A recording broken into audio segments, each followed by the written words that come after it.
तिलक जंजू राखा प्रभुता का, किनो बड़ो कलु महिसाका। साधन हेति इति जिनि करी, शिशु दिया परु सी न उचरी। एक ऐसा इंसान जो अपने धर्म के लिए किसी की भी जान ले ले, और एक ऐसा इंसान जो दूसरों के धर्म की रक्षा के लिए अपनी जान को कुर्बान कर दे। इन दोनों इंसानों में किसने सच्चे धर्म को समझा? धर्म आत्मा से जुड़ी आस्था की पवित्र भावना है। इसे दुनिया की कोई भी तलवार बदल नहीं सकती। अगर कोई इसे बदलने की कोशिश भी करे तो समझ लेना उसने सच्चे धर्म को कभी समझा ही नहीं। गुरु तेग बहादुर जी का समग्र जीवन हमें सच्चे धर्म और आत्मा की पवित्र शक्ति से परिचित करवाता है। मुगलिया दौर में कमज़ोर पड़ चुकी हिंद की कौम में साहस भरने के लिए अपनी जान की शहादत देने वाले 9वें सिख गुरु तेग बहादुर जी ने हिंद की चादर बनकर अतुलनीय धैर्य से क्रूर मुगल सिंहासन का अहंकार चूर चूर कर दिया। जिन्होंने दूसरों के धर्म की रक्षा को खुद का धर्म समझकर अपने शीश को कुर्बान कर दिया। जिन्हें हम धन धन श्री गुरु तेग बहादुर जी साहिब के नाम से जानते हैं। गुरु तेग बहादुर जी का जन्म 1 अप्रैल सन 1621 में अमृतसर में हुआ था। वे सिख संप्रदाय के 6वें गुरु श्री हरगोविंद जी साहिब के 5वें पुत्र थे। जन्मतः उनका नाम त्यागमल रखा हुआ था, लेकिन मात्र 14 साल की उम्र में मुगलों के साथ हुई लड़ाई में पुत्र त्यागमल के पराक्रम को देखकर गुरु हरगोविंद जी साहिब ने उनका नामकरण तेग बहादुर कर दिया। संत स्वरूप गुरु तेग बहादुर को बचपन से ही गुरुबाणी, वेद शास्त्र एवं उपनिषदों से लगाव था। अध्यात्म के साथ साथ वे विभिन्न शस्त्र विद्याओं में भी पारंगत थे।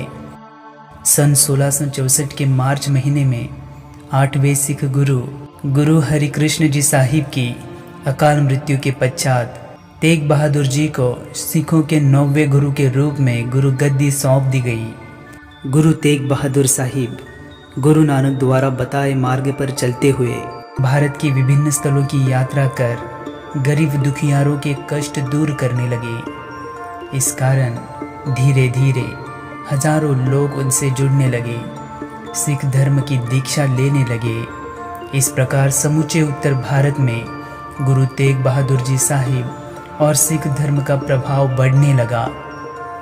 इसी दौरान दिल्ली की मुगल सत्ता शाहजहां के हाथों से निकलकर क्रूर और निर्दयी औरंगजेब के हाथ में जा चुकी थी।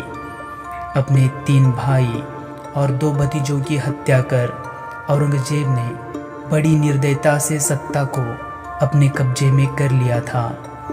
खुद को अब्दुल मुजफ्फर मोइनुद्दीन मोहम्मद औरंगजेब समझकर वो गैर मुस्लिमों को काफिर मानने लगा था। हिंदू तीर्थ यात्राओं पर जजिया कर लाद कर उसने हिंदुओं की धार्मिक भावनाओं को प्रताड़ित करना शुरू कर दिया था। मुस्लिम धर्म से ऊपर कोई धर्म हो ही नहीं सकता, यह मानकर उसने काफिरों को जिंदा रहने का कोई अधिकार नहीं है। अगर उन्हें जिंदा रहना ही है तो दीन को कबूल करना होगा, यह फरमान जारी कर दिया था। उस समय कश्मीर हिंदुओं के विद्वान पंडितों का गढ़ हुआ करता था। औरंगजेब ने कश्मीर पर शेर अफगान खान को नियुक्त कर हुक्म की तामील करने का आदेश दे दिया। शेर अफगान खान बड़ी निर्दयता से निहत्थे हिंदू पंडितों पर जुल्म ढाने लगा। माता बहनों पर अत्याचार होने लगे। हिंदू पंडित बड़ी दुविधा में फंस गए। ऐसे हालातों में समूचे उत्तर भारत में हिंदू पंडितों का कोई सहारा नहीं था सिवाय गुरु तेग बहादुर जी साहिब के। 25 मई सन 1675 को पंडित कृपाराम की अगुवाई में कश्मीरी पंडितों का एक जत्था अनंतपुर साहिब में गुरु तेग बहादुर जी के सामने प्रस्तुत हुआ। हिंदुओं की हो रही धार्मिक प्रताड़ना को सुनकर गुरु तेग बहादुर जी व्यथित हो उठे। रोते बिलखते पंडित गुरु तेग बहादुर जी के सामने मदद की गुहार लगाने लगे। तभी पंडितों की आवाज़ सुनकर तेग बहादुर जी के 8 साल के पुत्र गोविंद सिंह वहां आ गए और उन्होंने अपने पिता से इस समस्या पर समाधान पूछा।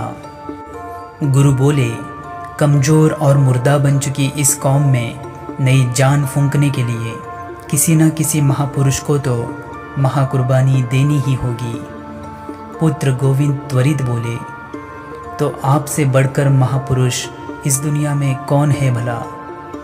अपने 8 साल के पुत्र के इन तेजस्वी शब्दों को सुनकर गुरु तेग बहादुर जी गदगद हो उठे।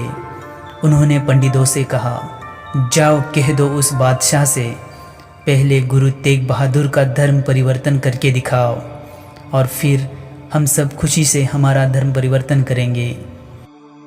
बादशाह औरंगजेब ने यह बात सुनते ही त्वरित गुरु तेग बहादुर जी को दिल्ली प्रस्तुत होने का न्योता दिया। समय की नजाकत को समझते हुए गुरु तेग बहादुर जी अपने पुत्र गोविंद सिंह को गुरुगद्दी सौंपकर दिल्ली के लिए निकल पड़े। उनके साथ बड़ी निर्भयता से भाई मतीदास, भाई दयाला, भाई सतीदास और भाई जैता भी शहादत का चोला ओढ़कर अनंतपुर साहिब से निकल पड़े। रास्ते में दिन दुखियारों की मदद करते गए, कुएं बावड़ियाँ बनाते गए। गुरु तेग बहादुर को इतनी निर्भयता से अपनी तरफ आता देख और आम जनता का प्यार पाता देख औरंगजेब बौखला गया।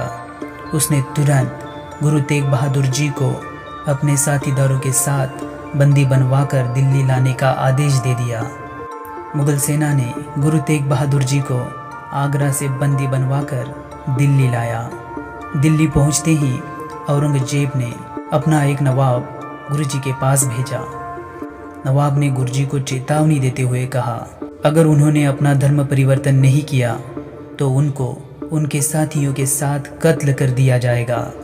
लेकिन गुरु जी के निर्भय चेहरे पर डर की कोई शिकंज नहीं थी। ऐसे में औरंगजेब की बौखलाहट और बढ़ गई। उसने गुरु तेग बहादुर जी के साथियों की एक एक कर हत्या करना शुरू कर दिया। गुरु जी को डराकर धर्म परिवर्तन को राजी करने के लिए भाई मतीदास को गुरु तेग बहादुर जी की आंखों के सामने आरी से काट कर मार डाला गया। भाई मतीदास ने मरते दम तक आरी से बदन को कटने दिया, लेकिन अपने धर्म को नहीं छोड़ा। उसके बाद भाई दयाला को भी उबलते पानी में डाला गया। भाई दयाला भी अपने धर्म पर अड़िग रहे और हंसते हंसते शहादत को कबूल किया। और फिर भाई सतीदास को रुई से लिपटाकर गुरु तेग बहादुर जी के सामने ही जला दिया गया।